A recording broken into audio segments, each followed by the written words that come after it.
Moi, je reste malgré tout un grand optimiste et de toute façon, c'est comme ça que je vois un potentiel pour vraiment un développement socio-économique qui bénéficie tout le monde. Mais il faut, voilà, il faut des leaders qui sauront que pour une fois, de mon humble avis, en ce qui concerne les minerais en particulier, c'est l'Afrique qui est en négociation, qui est en position de force pour négocier. Ouais. Ah, pardon, excusez-moi. Vous aviez une question, et puis ensuite. Ça n'a pas changé. Avant, ada dele hasil من التسعة Mhm. قمت كنت نعطيك كاس من هذا تعلمت تطلعني بودي نعطيك بدني qui par des bancs en fait avait remplacé les conclusions de connaissances qui a été vendu notamment par la Chine adapté sur le modèle par notre conscience d'établir une ambiguïté enfin pas forcément de retisser les revenus mais au moins d'apporter le développement frontal. Et lui-même, en fait, quel est l'avenir du ciné Danemark, finalement, on s'aperçoit que, bah, il y a énormément d'agendas qui sont Ouais. mis en place pour rendre les plates des terres. Hein. Et derrière, il se dépend de quelles sont les conquêtes encore à la sorte pour l'urban stagiaire. Parce que même si on est sur des attaques de sécurité, je vois difficilement à la fin. Bien sûr, il y a toujours un agenda. Voilà, c'est ça. C'est une communauté, donc il y a cette question-là. Et puis, différents Moi, je pense que le modèle de ZEE, quoi, il est extrêmement, il est extrêmement bien pour l'intégration régionale, en fait. Il y a une ZEE qui a été fondée il y a 3 ans entre la RDC et la Zambie, justement, pour l'intégration de la chaîne de valeur batterie. Donc voilà, transformer, faire les batteries électriques, le faire localement avec tout le cobalt et le cuivre qu'il y a, qui en est à la stade de étude de faisabilité. Donc ça devrait bientôt être une vraie ZEE.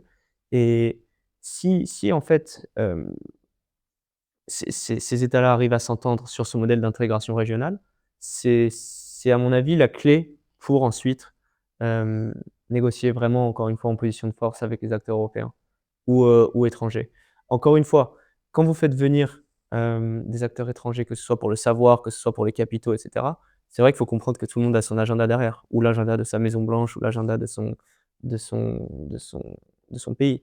Mais ça passe par plus, à mon avis, de conversations entre États africains et de ZEE sur, encore une fois, la chaîne de valeur de la transformation, plutôt que celle directement de l'extraction. Alors, là, ça fait à peu près 1 heure qu'on bavarde ensemble. Ça vous va si on prend encore 3 questions, puis après on va au bar? Très bien. Donc, on va commencer par Karl et puis ensuite après vous, si vous voulez. Bonjour, monsieur Soto, toujours, et merci pour votre intervention. Et moi, je veux rebondir sur la question de monsieur Pierre. Il vous a demandé qu'est-ce qu'on aimerait le plus aux populations et au gouvernement africain. Moi, ma question est plus, est-ce que vous pensez il y aurait une marge de manœuvre pour les populations africaines et même pour les gouvernements pour ne plus être des personnes qui acceptent des concurrences pour l'échange linéaire, mais plus pour imposer leur propre tarif et leur propre, ils ont dit, face à des puissances étrangères qui sont de exporter exporter les différents. Absolument. Et il y a une marge de manœuvre et il faut que ce soit fait et il faut que ce soit fait d'une manière qui non plus n'effraie pas les investisseurs étrangers. Et on a un très bon exemple là-dessus. Le deuxième plus gros minier mondial, c'est une boîte canadienne qui s'appelle Barrick Gold. Barrick opère la mine de Lupto au Mali, qui est en gros la mine qui produit le plus d'or au Mali. Depuis les 4-5 dernières années, il y a une tendance en Afrique de l'Ouest qui est celle qu'on a appelée la nationalisation des ressources. Les États négocient mieux le taux de... Je suis désolé, je fais du franglais, mais j'ai pas l'habitude. Royalties, c'est quoi? bon, c'est Le retour, voilà, le retour sur voilà, ce que l'opérateur leur doit quoi qu'il arrive, parce qu'ils opèrent une mine dans le pays.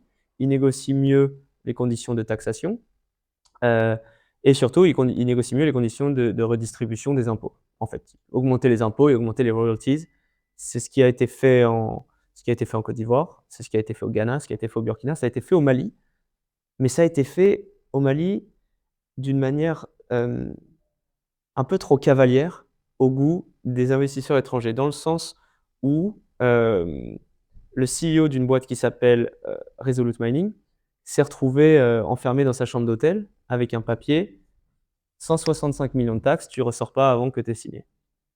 Voilà. Il a signé, il est ressorti, il a quitté son, il a quitté son poste 2 mois après. L'action de la boîte a été divisée par 50%. Et ces gens qui allaient investir une centaine de millions en plus pour développer la mine, développer les jobs locaux et tout, bah, ils s'en vont. Avec Barrick, ils sont dans un espèce de bras de fer parce que le CEO, donc Mark Bristow, il sait très bien que s'il y va au Mali, bah, il va faire un tour dans la chambre d'hôtel, quoi, si j'ose dire. Et du coup, le gouvernement malien a bloqué les exports d'or pour aller se faire raffiner à Dubaï. Encore une fois, un très bon exemple que l'or n'est même pas raffiné sur le pays dans lequel il est produit. Et du coup, pas d'or qui part, pas de valeur qui est générée, pas de valeur qui est générée, pas d'impôt pour le gouvernement. Donc c'est un peu le... Voilà, il faut le faire. Donc il faut absolument renégocier ces conditions d'impôt et ces conditions de royalties parce que ça a été fait sur des contrats de 10-15 ans. Il y a 10-15 ans, quand une once d'or, ça valait, je sais pas quoi, ça valait 1600, 1500 $. Aujourd'hui, elle est quasiment à 3000. Et puis surtout, pour l'opérateur, il était bien plus à son avantage il y a 15 ans, quand les gouvernements ne s'étaient pas rendus compte, entre guillemets, sans mauvais jeu de mots, sur quelle mine d'or ils s'étaient assis et qui pouvaient vraiment augmenter les impôts et les royalties. Donc oui, en fait, pour revenir sur votre point, ils sont en train de le faire. Il faut juste trouver un bon exemple. Moi, je pense que le bon élève en Afrique de l'Ouest particulièrement, c'est la Côte d'Ivoire. Même si c'est une jeune économie minière, entre guillemets, il y a un code minier que depuis 12 ans, 10 ans, pardon. Et le mauvais, ce serait le Mali. Après, c'est vrai que bon, c'est dur à dire parce qu'ils font pas ça pour, ils font ça le gouvernement malien parce que Barrick leur doit sûrement des choses cachées, ils n'ont pas payé assez, mais c'est quand même le plus gros employeur de la plus grosse mine dans le pays. Enfin, c'est bloquer l'export d'or, en fait, ça paralyse toute une économie. Parce que l'or dans ces pays-là, je ne vais pas dire de bêtises, mais de ma mémoire, Burkina Faso, c'est quasiment 25% du PIB. Mali, on arrive à quasiment 20%. Donc faut trouver le bon équilibre entre redistribuer assez à sa société sans faire peur, si j'ose dire, aux investisseurs étrangers. Et si je puis me permettre de juste rajouter un point, les jeunes géopoliticiens que vous êtes, n'oubliez pas aussi qu'on n'est pas dans un environnement vide. C'est-à-dire que vous avez une multitude d'acteurs. Et je ne connais pas de pays qui ne se retrouvent pas dans des rapports de force. J'entends, ce n'est pas les pays africains qui sont plus maltraités que d'autres. Tous les pays sur la planète se retrouvent effectivement brutalisés, en fait, par l'ensemble des acteurs. Il n'y a qu'à regarder les changements qu'il y a pu y avoir, là, par exemple, de l'Europe face aux États-Unis. Il y a une brutalité qui est évidente et qui est, somme toute, récurrente dans les relations internationales. Donc, il faut prendre ça en considération. On n'est pas comme ici, entre gens polis. Donc, à partir de ce moment-là, il y a des réelles violences qui ont lieu. Et bien sûr que les rééquilibrages se font toujours dans une forme de douleur, mais c'est aussi ce qui explique qu'au niveau de la géopolitique, la stabilité, et donc derrière la sécurité, apparaît comme une valeur première, une valeur principale. Or, si vous prenez la question du Mali, qui dirige le Mali en ce moment et est-ce que ce gouvernement peut tenir et peut tenir longtemps? Donc, vous avez un gouvernement qui est une junte militaire, qui apparaît comme finalement dans une forme d'extorsion qui semble absolument scandaleuse à l'ensemble des acteurs et qui donne l'impression qu'il cherche plus de l'argent pour financer son maintien au pouvoir que véritablement être, et c'est là où on revient, je dirais, à notre question commune, Karl, qui est, est-ce que ça sert finalement un gouvernement, et un gouvernement spécifique, ou l'ensemble de la population malienne? Et si ça servait véritablement l'ensemble de la population malienne, ça serait, je pense, d'autant plus difficile pour Barrick de résister à finalement cette nouvelle donne. Mais là, comme c'est vraiment pas clair et que ça a l'air d'être plutôt lié à quelques poches plutôt que la prospérité du Mali, on peut comprendre qu'il y ait des résistances qui soient des résistances fortes. Au-delà même d'ailleurs de l'appât du gain qu'on a dans n'importe quelle société privée. Donc, vous pensez que le cas du Mali, c'est pour des intérêts pas plutôt communautaires ou des intérêts personnels? Moi, j'y vais bientôt, moi, donc. Non, non, mais encore une fois, on fait des cours de diplomatie. Là, c'est le moment de sortir. Écoutez, pour rebondir un peu sur ce que M. Vauclair disait, si on allait à la mine de Louveteaux et qu'on allait demander, je sais pas moi, à un soudeur ou à un fondeur, qui est-ce qui lui a apporté le plus à sa vie de tous les jours, c'est probablement Barrick plutôt que la junte militaire.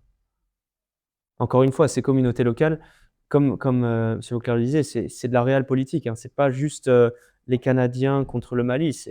C'est pas, enfin, certains deals qui ont été faits avec le oil and gas, avec certaines communautés au Mexique. Voilà, si on peut vous prendre à la gorge parce que nous, le CFO, il va être plus content, il va avoir des meilleurs chiffres, on va le faire, hein. C'est du business. Donc, quand on se demande qui va le plus bénéficier ça, bon, il suffit de taper 2-3 trucs sur Courrier International pour voir que ce soit la junte au Burkina ou au Mali, ils s'en sont, pour ne pas trop en dire, mis plein les poches depuis le début. Ensuite, moi, ce que je trouve qui est intéressant et ce pourquoi j'aime bien ce côté Côte d'Ivoire un peu plus réglo, quoi, si je veux dire un peu moins cavalier, c'est parce que c'est vrai que c'est pas juste, entre guillemets, ça l'est légalement, mais ça l'est pas éthiquement, de négocier quelque chose il y a 15 ans, quand ce que tu avais sous la terre, ça valait ça, et que maintenant ça vaut ça, mais que tu es toujours payé par rapport à ce que ça valait. Il faut quand même reprendre un petit peu ses droits là-dessus, parce que sinon, ça développe pas assez l'économie. Mais il y a des manières de le faire. Et je pense que sur le coup, le Mali sont un peu trop cavaliers, quoi, là-dessus. Surtout une fois qu'on lit un petit peu entre les lignes, qu'on voit leur relation avec Africa Corps, avec Wagner. Enfin, il y a un moment où on se demandait peut-être même, moi je vais quand même à une dizaine par an de conférences comme ça un peu partout. Et je me souviens, quand je l'ai revu à Londres, le CEO de Resolute, tu vois, tout tremblant, tout machin, et on se demandait, est-ce que Wagner va pas travailler avec le gouvernement malien pour prendre la mine de Barrick? C'était une vraie possibilité, quoi. Le truc, il emploie des milliers de personnes. Enfin bref. Je sais pas si j'ai répondu. Je suis parti là. Très bien. Monsieur, vous avez une question? Oui, bonjour, enseignant passant du genre là. Et je me suis déjà laissé ma question sans doute. Et il est de savoir s'il existe un lien entre donc, le climat de la Chine donc, vis-à-vis de l'Occident en Afrique, le problème mais qui passe pas dans le minier.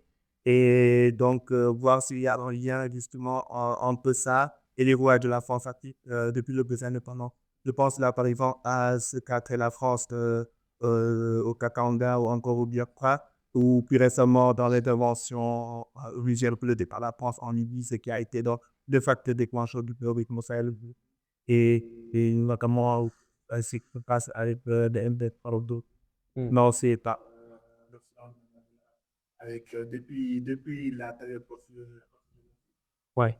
Moi, je pense qu'il y a le lien clair que je tire de votre question, si je la comprends bien, c'est qu'il y a il y a eu un ras-le-bol, entre guillemets, bien mérité des économies d'Afrique de l'Ouest et d'Afrique centrale particulièrement sur euh, la façon dont les Français, les Anglais et les autres puissances coloniales avaient de faire du business. Ils les ont petit à petit sortis, que ce soit par réduire l'effectif des armées, que ce soit par reprendre le contrôle de leurs infrastructures. Et ça a laissé un vide économique, entre guillemets, il y a 20 ans, où où la Chine s'est engouffrée pour accélérer le nombre de deals qu'ils faisaient avec les pays africains. Aujourd'hui, encore une fois, ça dépend vraiment. Je préfère plus dans ces conversations-là avoir une vision très micro, quasiment sur le terrain de ce qui se passe. Si vous passez un peu de temps à Lubumbashi, vous n'allez pas vraiment voir un ouvrier chinois juste marcher dans la rue. J'avais des amis là-bas, ils me disaient si on en attrape un, vu ce qu'ils font à nos frères, c'est terminé, quoi. comme un petit peu la France au Burkina, etc. Aujourd'hui, il vaut mieux ne pas être ci ou ne pas être ça dans tel pays. Donc c'est pas forcément, même si la Chine, ils sont dans les articles, dans ce qu'on lit, c'est les numéros 1 dans ce que je vous ai dit, etc. Sur le terrain, ça peut pas dire que c'est l'acteur favori des populations, hein, bien au contraire. L'exemple de la Guinée, c'en est un bon, l'exemple du Congo, c'en est un bon. Ces gars-là, ils viennent, ils font grandir les poches des shareholders, entre guillemets, mais pas vraiment ceux du pays. Donc, encore une fois, est-ce que j'ai répondu? Je sais pas. Mais je sais pas, peut-être. Est-ce que ça répondait à votre question, Jean-François? Oui, en entier. Après, j'ai envie de vous dire, de se demander, est-ce que ce serait pas en fait la même chose? Est-ce que ce serait pas la méthode avec, de manière générale? Parce que le plus souvent, les grands pas sont négociés avec les Bulgares, les Marocs, c'est Ouais, ouais. sauf en termes de solidité. Et après, quand des populations manifestent le plus souvent, l'Occident, il prend plus le côté des en Afrique. Évident, ouais, bien sûr. Il y a- ou même dans certains médias comme Francophone, etc. Même des titres dont ça choqué les populations. Parce quand des uniquement de titres, on a été certains, en tout cas, à des milliers de voir parce qu'on savait déjà que le contenu qui est allé. Ouais.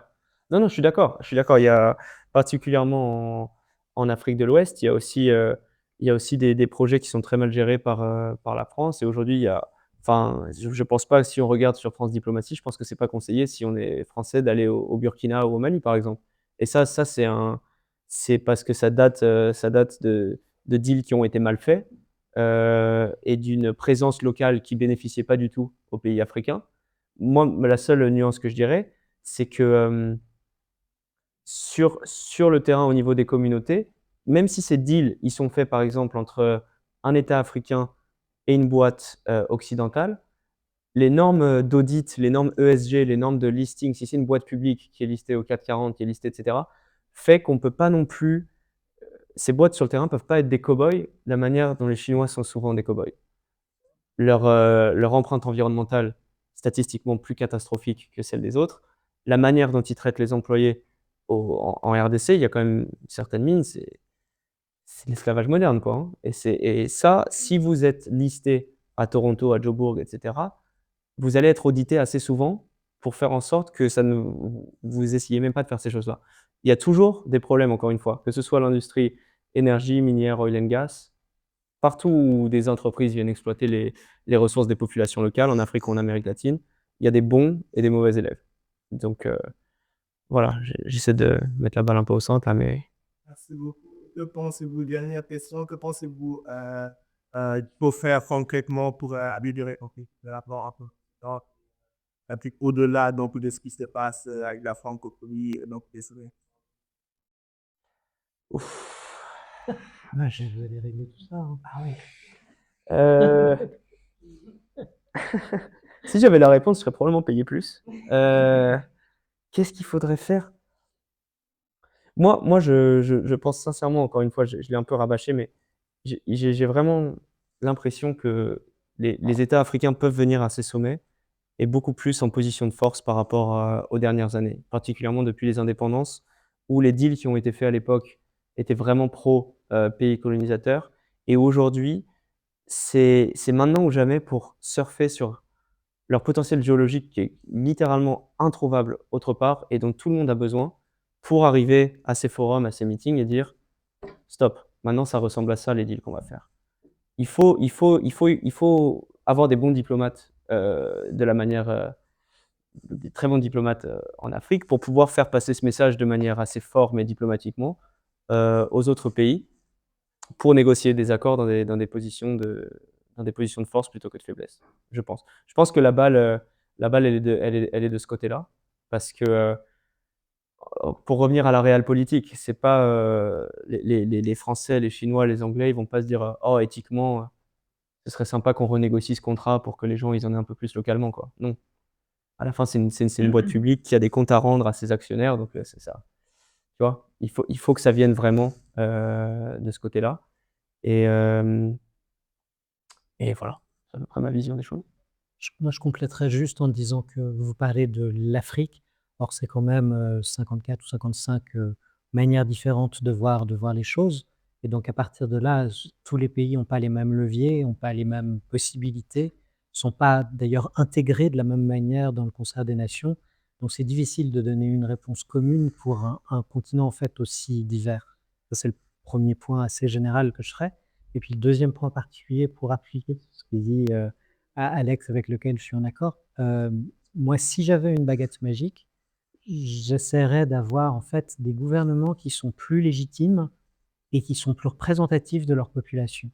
Je pense que l'Afrique, et je ne veux pas rejeter la faute sur quoi que ce soit, mais a eu tendance à se laisser, je dirais, s'enfoncer dans des problèmes interethniques qui, je pense, entraînent de manière très forte le futur de chacun des pays.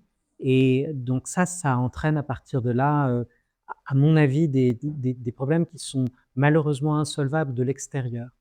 Et on se retrouve face à la conversation importante et intellectuelle qui a pu avoir lieu autour du panafricanisme et puis autour de la redéfinition des frontières en 1960, où après la majorité des indépendances, la question a été de savoir est-ce qu'on garde les pays tels qu'ils sont, c'est-à-dire dessinés par d'autres, ou bien alors est-ce qu'on les dessine dans une nouvelle Afrique qui correspondrait à une autre réalité qui est une réalité ethnique. Et la décision générale a été que c'était plus positif, même si aucune solution n'était parfaite, de rester avec des frontières qui étaient dessinées par d'autres.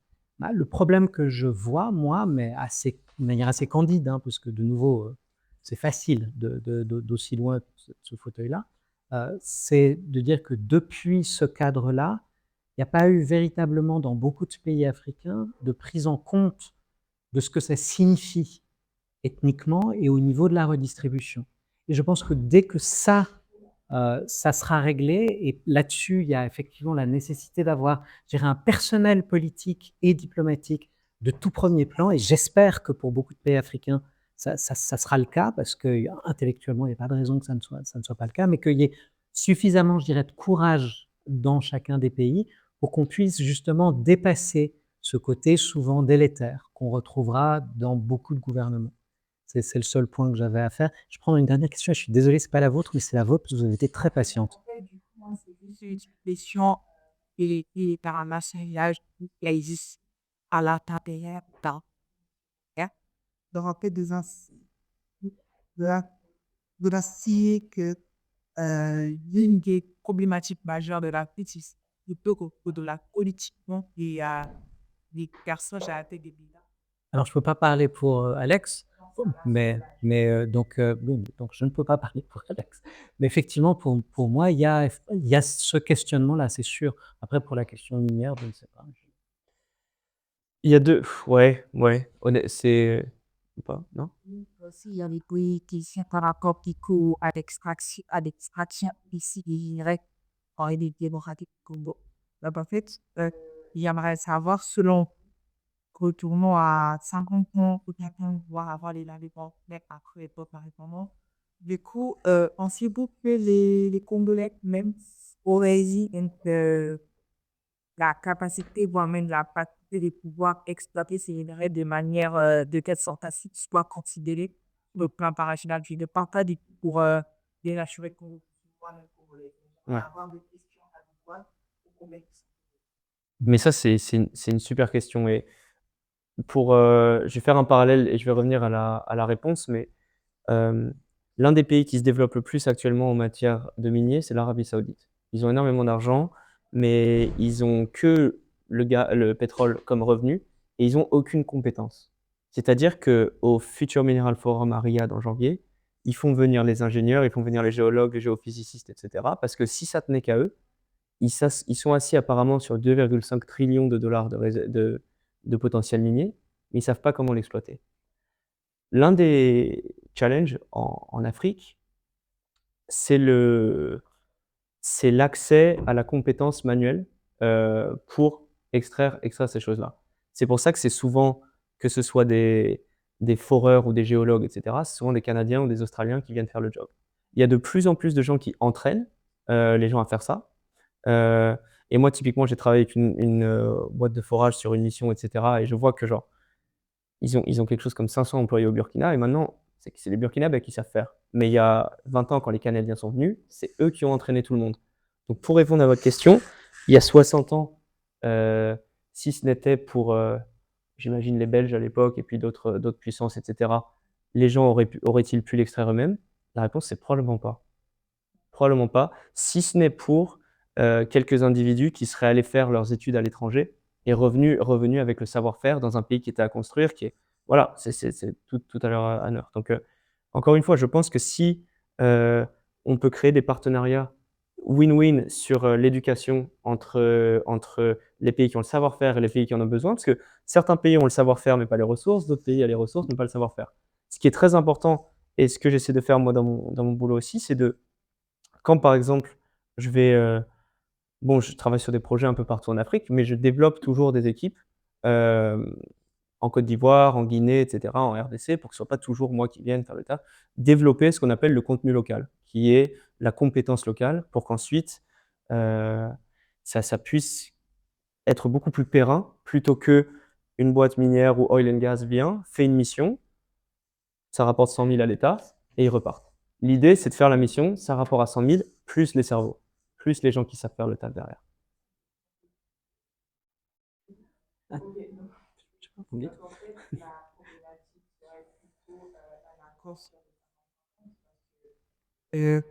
Où je dois un peu aller au-delà de ma question pendant et les gens qui sont allés à l'étranger, qui vont et qui sont venus en Afrique,